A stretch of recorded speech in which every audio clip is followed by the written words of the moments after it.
What's up, players? Today I'm going to show you how to solo with chords at 4 levels. First I'm going to play you all these levels and then I'll break it down afterwards. Alright, so give me that groove. Yeah. Now the first things first, we just want to know what the chords are, find them on the guitar, and just sit into the groove, alright? So our chord progression right here is B minor to A minor, and then G major 7 coming up right here. And then for this F sharp 7, I can play this diminished chord. Yeah. So I just want to sit in the groove, you know, just feel it to start. And then I want to think about my substitutions. For each chord, I can find at least 2. So B minor, I could do D. For A minor, I could do C.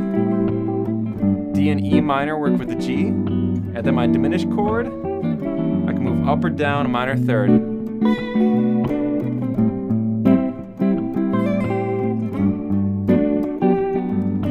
Give it a little bit more movement, I can move chromatically into my chords. Just like that.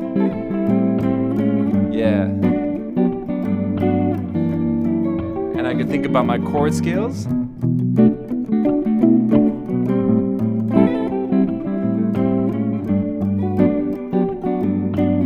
Or just go to my chord moves.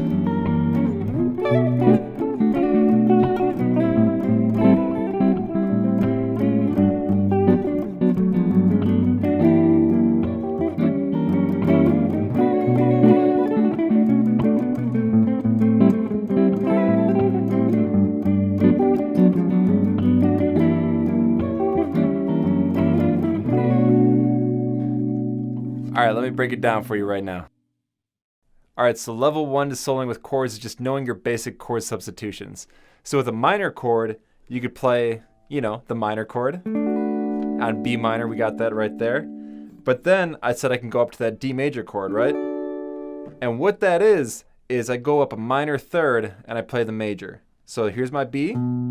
I go up a minor third, which makes a D. And that major chord, I could play with that. So I could always find those two chords together.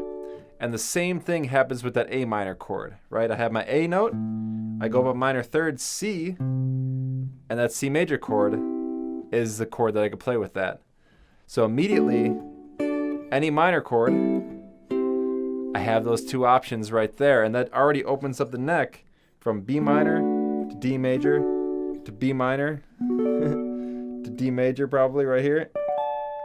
Or I could think about A minor, right? A minor, C major, go to my next A minor, and then C major. Right? It's just opening up the neck for me and giving me more of those possibilities. And then the major chord, G major, it's kind of similar. I go down a minor third and make that the minor chord, which would actually be the relative minor of G. So that would be E minor. And from there, I can play my G major 7 chord. And that E minor is going to work very nicely over it. But with that also, when I think about an E minor move, I could get in this D major triad. So I could actually think E minor and D major over that G chord, and it's going to sound pretty nice. And then of course for the F sharp chord, we could always make that a lot spicier and make it a diminished chord. And there's a couple of ways we could find this diminished chord. One, we could find this F sharp and go up a half step and build our diminished chord right there. Or a common way that I would look at it is thinking about the F sharp resolving to B, and we look at that as the leading tone. So there's my A sharp going right in to B minor. Okay, so either a leading tone below, going to our B, or a whole step above the B, falling back down to the beginning of our chord progression again. So those are our substitutions. We could take a minor chord, go up a minor third and make it major. Take a major chord, go down a minor third and make it minor. Or take that dominant chord and make it a diminished chord, but pay attention to where it's leading to. In this case, the B minor.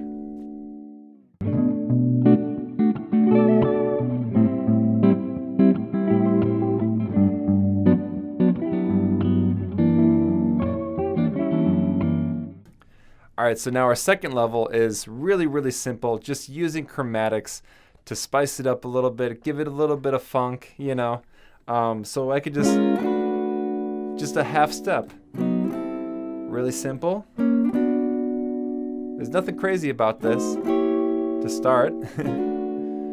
But I could start with just something like that, or I could add a little bit more like I did when I played through this. I did that, like a couple more. You could do as many chromatics as you want, but the trick is you gotta land right on the note, right? You gotta land on the one. So I go 1, 2, 3, 4, 2, 3, and 4, and 1. So those simple chromatic moves, it's gonna take you a long way.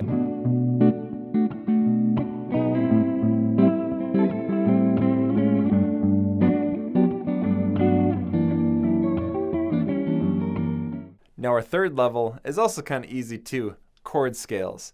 And it's really as simple as playing the scale around the chord, right? And we don't even really have to think about whatever the key center is. We could just think about that chord, because that's kind of what chord scale means, right? The scale of that chord. So when I'm on B minor, I could just think of B minor pentatonic shape. When I'm on A minor, I could just think of A minor pentatonic shape.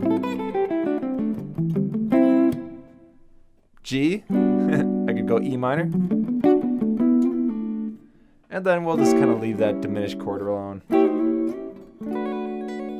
But just, not even thinking too hard, just playing around that shape, that's gonna bring out those chord tones and the sound of that harmony.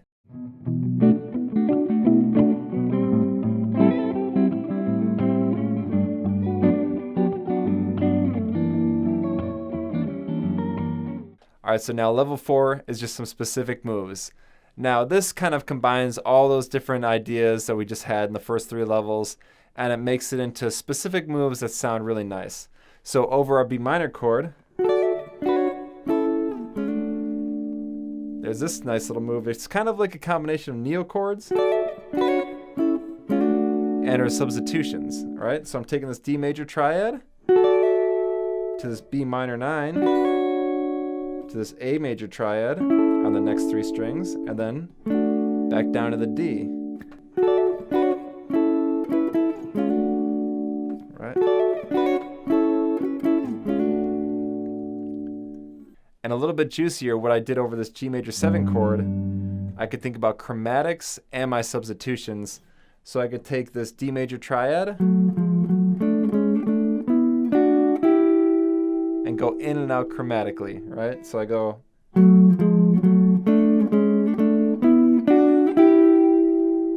and those last 2 notes bring me into that F sharp or that diminished chord right there.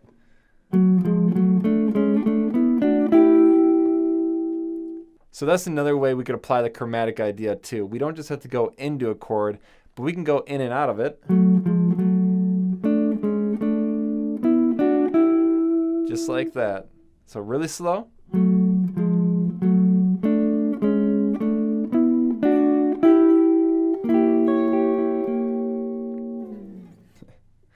All right, so one more move I could think of that is a really cool idea is adding in 9s to our minor chord. And I know what you're thinking, hey, I do that shit all the time. But wait, I got another idea that we want to think about. That's not the only 9 in the place. It's all over the place. So if we bring it over to the middle of the neck, not only are we changing up that octave and giving it a little bit of a different sound, but when we play the 9 like this, kind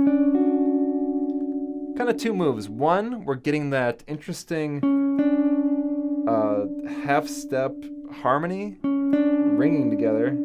So that kind of dissonance that's very ear-popping, And then we could just do that classic little move where it descends down. Same thing here. So those are things I could do with my minor chords. And in this progression right here is B minor and A minor.